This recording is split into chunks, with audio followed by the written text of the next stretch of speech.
Olá, querido amigo, querida amiga, qué bueno estar juntos contigo una vez más para reflexionar en la palabra del Señor, en la palabra de Dios. Así que yo te quiero invitar entonces para juntos leer el Salmo 111. El Salmo 111 es un salmo lindo, lindo de la palabra de Dios y él tiene tres partes bien claritas que vamos a estudiar en este momento. Bueno, antes vamos a orar. Querido Padre, bondadoso Dios, danos de tu sabiduría para comprender tu palabra y practicarla también en nuestra vida. En el nombre de Jesús. Amén. Bueno, el Salmo 111, él tiene tres partes que yo quiero recalcar. La primera parte es el versículo 1 y 2, la segunda, versículos 3 hasta el 9 y la última, el versículo 10.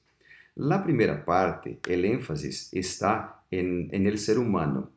Entonces, este salmo, que es una celebración de la fidelidad, una celebración de la intervención de Dios en la vida de sus hijos, acá en el versículo 1 el énfasis está en el ser humano. Dice el salmo, alabaré a Jehová con todo el corazón.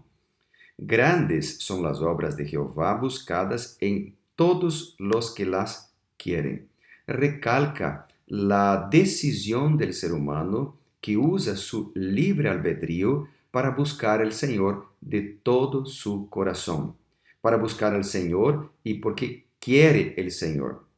Bueno, después el versículo o los versículos 3 hasta el 9 presentan entonces quién es el Señor, cuáles son las obras, el carácter de este Dios. Entonces, por ejemplo, estos versículos dicen, gloria y hermosura es su obra. Dios es glorioso y hermoso. Dios es justo y permanece para siempre. Es decir, su justicia eh, permanece por siempre porque Dios es eterno. Él también es clemente y misericordioso. Versículo 4. Estas características del Señor, principalmente la misericordia del Señor, es una característica que es recalcada a lo largo de todo el libro de Salmos. Después, el versículo 6 dice, el poder de sus obras manifestó a su pueblo. Dios es poderoso, no hay límite que Él conozca para salvar a sus hijos, ¿no? Versículo 7 dijo, las obras de sus manos son verdad. Él es verdadero, ¿no? Después dijo el versículo 7, fieles son todos sus mandamientos. Es decir, no es solamente una parte de los mandamientos que es buena.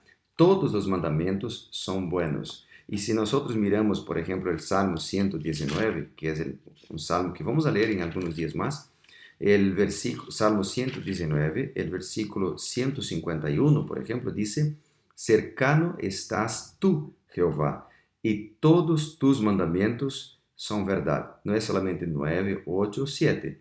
Todos tus mandamientos son verdad.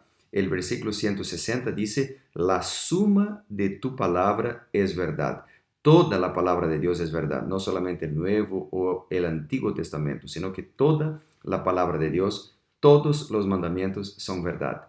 Y aunque los mandamientos comiencen con no matar, no hurtar, no tener codicia, por ejemplo, estos mandamientos no son para sacar o quitar la libertad del ser humano, sino que al revés, los mandamientos son como una reja, un muro para protegernos de las consecuencias que podrán destruir nuestras vidas.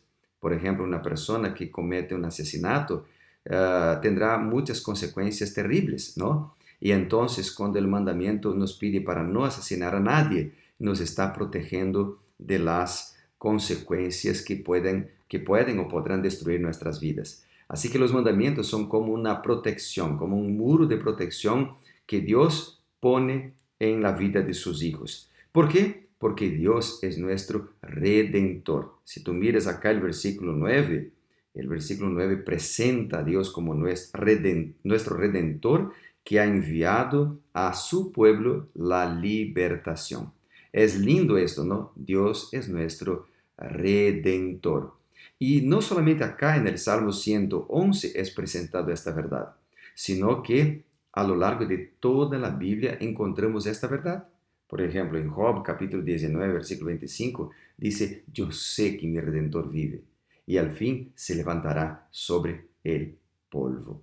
En el Salmo mismo 78, versículo 35, dice, y se acordaban de que Dios era su refugio, el Dios altísimo, su Redentor.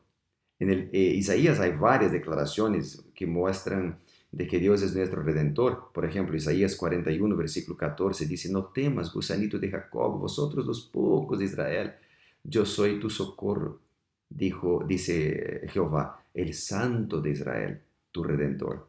Isaías 44, versículo 6, así dice Jehová, Rey de Israel, su Redentor. Jehová de los ejércitos, yo soy el primero, yo soy el postrero, y fuera de mí no hay Dios. Isaías 44, versículo 24 dice, así dice Jehová, tu Redentor, que te formó desde el vientre. Jehová, yo lo hago todo, extiendo solo los cielos, extiendo la tierra por mí mismo. Entonces acá en Isaías 44, versículo 24, presenta Dios como el Redentor y Creador. Isaías 48, versículo 17, así dijo Jehová, así ha dicho Jehová, Redentor tuyo, el Santo de Israel. Yo soy Jehová, Dios tuyo, que te enseña provechosamente, que te encamina por el camino que debes seguir. Isaías 54, versículo 5, porque tu marido es tu hacedor, Jehová de los ejércitos es su nombre, y tu Redentor, el Santo de Israel, Dios de toda la tierra será llamado. Acá en Isaías 54:5, 54:5, Dios es llamado nuestro marido y nuestro hacedor, además de Redentor. Y Isaías 59:20, por ejemplo, dice, y vendrá el Redentor a Sión, y a los que se volvieren de la iniquidad en Jacob. Bueno, Elena de White menciona también, por ejemplo, en el libro Educación, que la ciencia de la redención es la ciencia de las ciencias, la ciencia que constituye el motivo de estudio de los ángeles y de todos los seres inteligentes de los mundos no caídos. Así que el versículo 9 presenta, por lo tanto, un Dios que redime, nuestro Redentor. Y bueno, y el Salmo termina en el versículo 10, presentando entonces ahora el énfasis en el ser humano una vez más. Acá dice, el principio de la sabiduría es el temor de Jehová. Buen entendimiento tienen todos los que practican sus mandamientos. Es decir, esta declaración también se recalca, por ejemplo, en el libro de Proverbios. Yo quisiera mencionar a vos ahora Proverbios, que vamos a leer en algunos días más. Proverbios capítulo 1 y el versículo 7 está escrito. 1, versículo 7. El principio de la sabiduría es el temor de Jehová. Y si tú vas, por ejemplo, al capítulo 9 y el versículo 10, 9 y el versículo 10 dice, el temor de Jehová es el principio de la sabiduría. El conocimiento del Altísimo es la inteligencia. Así que el Santísimo, conocer al Santísimo, conocer a Dios, temer a Dios, ese temer acá no es tener miedo, sino que adorarlo, reverenciarlo, seguirlo, obedecerlo, tener comunión con Él. Entonces, esto es el principio de la sabiduría. ¿Necesitas sabiduría? Tiago 1, versículo 5 dijo, pida a Dios y Él te lo dará, pero es lo mismo que pedir, yo quiero estar contigo, Señor. Yo quiero seguirte, yo quiero adorarte, yo quiero andar en tus caminos todos los días. Así que Dios le está llamando en este Salmo 111, querido amigo, primero, a decidir seguirlo. Los versículos 1 y 2 mencionan que la decisión es nuestra. Aquel que sigue, que alaba al Señor de todo el corazón, que quieren alabar al Señor, recibirán bendiciones sin medida, bendiciones mil, de un Dios que es fuerte, que es glorioso, que es justo, que es clemente, que es misericordioso, pero por encima de todo, que es nuestro Redentor. Dios quiere darte sabiduría para tomar buenas decisiones, para hacer buenas elecciones. Dios quiere darte sabiduría y fuerzas, coraje para seguirlo. Dios puede conducir tu vida. Y Dios irá a conducir tu vida todos los días, todos los días. Tenemos que obedecerlo, tenemos que seguirlo. Vamos a orar por esto, vamos a poner en las manos del Señor nuestras vidas. Yo estoy seguro que Él cuidará de ti. Vamos a orar. Padre amado, gracias por la oportunidad que tenemos hoy de seguirte, de adorarte, de alabarte. Alabado sea tu nombre, Señor, por la oportunidad que tenemos día tras día de entregar nuestras vidas en tus manos. Y al entregar nuestras vidas en las manos del Señor, tendremos misericordia. Él, que es nuestro Redentor, nos cuidará de nosotros y seremos transformados.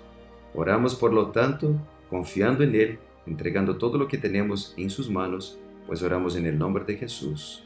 Amén y amén. Que Dios te bendiga.